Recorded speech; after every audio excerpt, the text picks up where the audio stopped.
मित्रों नमस्कार। मैं राम मोहन उपाध्याय अपने YouTube चैनल वेदिका उपाध्याय में आपका हार्दिक स्वागत करता हूं। मित्रों, YouTube पर अपलोड होने वाला ये मेरा दूसरा वीडियो है जिसका शीर्षक है प्राचीन भारतीय इतिहास एवं संस्कृति। और मैं ये उम्मीद करता हूं कि ये वीडियो आप लोगों को पसंद आएगा और आपकी परीक्षाओं में काफ़ी मदद पहुंचाएगा। मित्रों, हम लोग भारत देश के निवासी हैं और हमारी जो भारतीय सभ्यता है, भारतीय संस्कृति है, बहुत समृद्ध है, बहुत गौरवशाली है।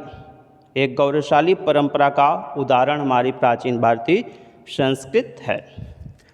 तो हमारे देश का नाम वस्तुतः पुराणों में, वेदों में, कई जगहों भारतवर्ष के नाम से मिलता है। भारतवर्ष के नाम से इसका उल्लेख हमारे प्राचीन साहित्य में है। लेकिन समय समय पर विदेशी यात्री भारत की यात्रा भ्रमण के लिए आए और उन्होंने अपना जो यात्रा विवरण लिखा उसमें भारत का उल्लेख अलग अलग नामों से किया है। हमारे देश का नाम भारतवर्ष क्यों पड़ा, इसके लिए भी कई किंवदंतियाँ मिलती हैं। एक किंवदंती ऐसी है कि जिसमें कहा गया राजा दुष्यंत और शकुंतला के पुत्र भरत के नाम पर हमारे देश का नाम भारत पड़ा। लेकिन अगर हम इसे ऐतिहासिक दृष्टिकोण से देखें तो हमारे देश का नाम भारतवर्ष क्यों पड़ा। ऋग्वैदिक काल में एक जन था, भरतजन। भरतजन तत्कालीन समय का एक महत्वपूर्ण जन था जिसका सभी लोग जो है सम्मान करते थे, आदर करते थे और उसका पूरे तत्कालीन भारत में, पूरे भौगोलिक क्षेत्र पर उसका पूर्ण रूपेण अधिकार था। राजा सुदास का नाम मिलता है, कहा जाता है राजा सुदास भारत का प्रथम चक्रवर्ती सम्राट था। चक्रवर्ती सम्राट का मतलब जो सर्व विजेता हो, सभी क्षेत्रों में जिसका आधिपत्य हो। और यहाँ पे जन का मतलब है ऐसा समूह जहाँ पर एक ही वंश के लोग निवास करते हों। एक ही वंश के निवास करने वालों को जन के नाम से जाना जाता था। हमारे भारतवर्ष के विषय में विष्णु पुराण में उल्लेख मिलता है। विष्णु पुराण जो 18 पुराण है उसी का एक पार्ट है। समुद्र के उत्तर में तथा हिमालय के दक्षिण में जो स्थित है वह भारतवर्ष है तथा उसकी संतानें भारतीय हैं। समुद्र के उत्तर में जो हमारा हिंद महासागर है उसका उत्तरी क्षेत्र, बेसिकली वर्तमान समय में हमारा जो दक्षिणी बिंदु है इंदिरा पॉइंट है और उत्तर में हमारा हिमालय स्थित है। तो उसके मध्य में भौगोलिक सीमाओं का वर्णन किया गया है विष्णु पुराण में। और भारतवर्ष के अंदर जितने लोग रहते हैं, चाहे वो किसी धर्म, जात, समुदाय, कुछ खैर जात का कॉन्सेप्ट उस समय नहीं आया था, भारतीय हैं। चीनी यात्रियों ने भारत का नामकरण तिएनचू, युनतू, चुआनतू आदि नामों से किया है। चीनी यात्रियों में मुख्य रूप से फाहियान, वेइशांग, इत्सित, चाओजुकुआ इन लोगों का नाम आता है। ईरानियों ने भारतवर्ष को इंडिया, हिंडन आदि नामों से संबोधित किया गया है। वैसे प्राचीन काल में भारत को ये बहुत बड़ा भौगोलिक इकाई नहीं थी, पुराणों में लिखा तो गया है। और भारतवर्ष के नाम से जो है पाणिनि ने अपने अष्टाध्यायी में बताया गया है, एक भौगोलिक क्षेत्र को उन्होंने एक देश का नामकरण दिया था, लेकिन भारत का संबोधन उन्होंने नहीं किया था। महर्षि पतंजल ने भारतवर्ष को आर्यावर्त के नाम से संबोधित किया है। पतंजल ने भारतवर्ष को आर्यावर्त के नाम से संबोधित किया गया है। कौटिल्य के अनुसार हिमालय से लेकर समुद्र तक 1000 योजन विस्तार वाला भाग चक्रवर्ती राजा का शासन क्षेत्र होता है। अभी मैंने ऊपर आप लोगों को बताया था कि जो विष्णु पुराण में जो उल्लेख मिलता है लगभग वही कौटिल्य का भी है। कौटिल्य ने इसका विवरण जो है अपने ग्रंथ अर्थशास्त्र में दिया गया है। इसके बाद हमारा एक सांस्कृतिक पक्ष है कि हम लोग जो है प्रकृति के विविध रूपों की भी पूजा करते हैं। प्रकृति के विविध रूप, चाहे वह वृक्ष हो, चाहे वह पक्षी हो, चाहे वह मनुष्य हो या कोई अन्य चीज़ हो, पर्वत हो, नदी हो, सभी लोगों की हम लोग एक देवता के रूप में, एक देवतुल्य समझकर उसकी पूजा करते हैं। तो हमारे साहित्य में कुल 7 नदियों का उल्लेख मिलता है जिन्हें हम पवित्र मानते हैं। गंगा, जमुना, सरस्वती। गंगा, जमुना, सरस्वती का संगम कहाँ पे है? प्रयागराज में। यहाँ पर गंगा जमुना तो दृश्य हैं, लेकिन सरस्वती जी अदृश्य हैं, क्योंकि सरस्वती नदी का वर्तमान समय में अस्तित्व समाप्त हो चुका है। नर्मदा जो है मध्य प्रदेश में है, सिंधु जो है पंजाब में स्थित है वर्तमान समय में, कावेरी और गोदावरी दक्षिण भारत की नदियाँ हैं। 7 पवित्र पर्वतों का उल्लेख मिलता है।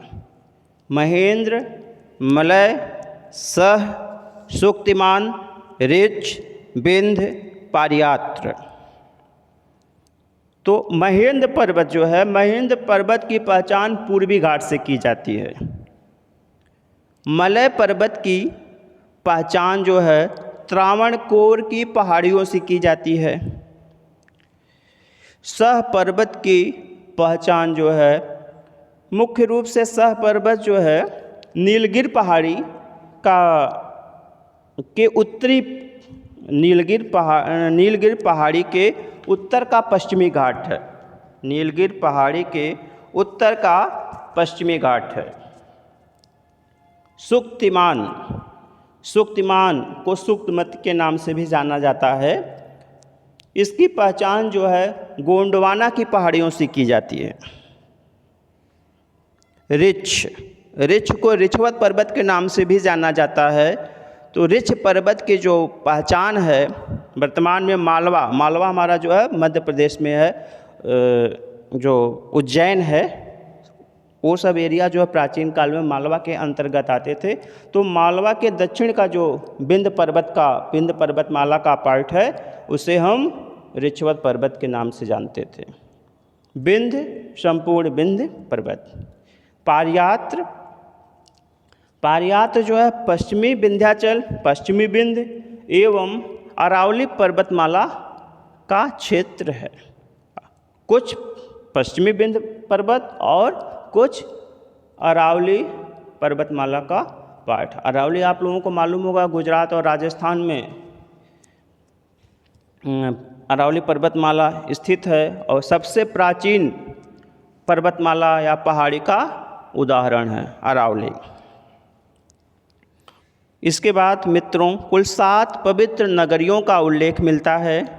पहला है अयोध्या, दूसरा है मथुरा, तीसरा है काशी, कांची, अवंती, पुरी और द्वारावती। अयोध्या परिचय का मोहताज नहीं है, उत्तर प्रदेश में है। भगवान राम, श्री राम का जन्म अयोध्या में हुआ था। मथुरा में भगवान श्री कृष्ण का जन्म हुआ था। काशी जो है प्राचीन पवित्र नगरी थी जिसे वर्तमान में वाराणसी के नाम से जानते हैं। और ये तीनों जो है पवित्र नगरियाँ उत्तर प्रदेश में स्थित है। कांची दक्षिण भारत में है, तमिलनाडु में अवस्थित है। और एक दक्षिण भारत का प्रसिद्ध राजवंश था पल्लव राजवंश, पल्लवों की राजधानी कांची में थी। अवंती की पहचान जो है वर्तमान में मध्य प्रदेश में अवंती नगर स्थित था। अवंती का नाम आप लोगों ने अवंतिका का नाम जो फिल्मों में सुना होगा, देखा होगा।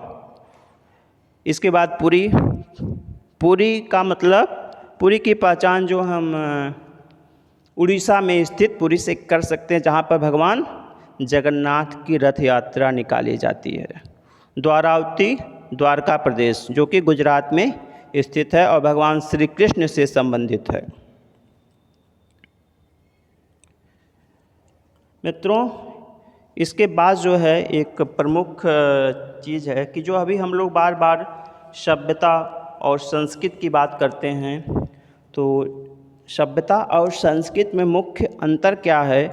सभ्यता में मनुष्यों के भौतिक पक्ष आते हैं, जबकि संस्कृत के अंतर्गत समस्त मानवीय क्रियाकलाप आते हैं। उदाहरण के रूप में मैं आपको बताता हूँ कि जैसे हम मनुष्य हैं, हम लोग जो है कपड़े पहनते हैं, जिससे हमारे जो है शारीरिक अंग ओपन न हो। ठीक है, तो हम लोग जो है कपड़े पहनते हैं। कपड़ा पहनना क्या है, सभ्यता है। लेकिन हम किस प्रकार के कपड़े पहनते हैं, वो हमारी संस्कृति। अगर हम धोती पहनते हैं, धोती कुर्ता पहनते हैं, वो भी हमारी संस्कृति है। कुर्ता पाजामा पहनते हैं, वो भी हमारी संस्कृति है। मुस्लिम महिलाएं बुर्का पहनती हैं, उनकी संस्कृति है। अंग्रेज़ पैंट शर्ट कोट पहनते हैं, उनकी संस्कृति है। तो जिसका जो है जिसके अंतर्गत हम लोग चाहते हैं, वो हमारी सभ्यता, जो हमारा भौतिक पक्ष होता है वह हमारा सभ्यता है, और जो हमारा मानवीय पक्ष होता है वह हमारी संस्कृति होती है। तो मित्रों, आज के वीडियो में बस यही इतना, और जल्दी ही मैं भारतीय इतिहास के स्रोत की एक वीडियो अपलोड करूँगा। धन्यवाद।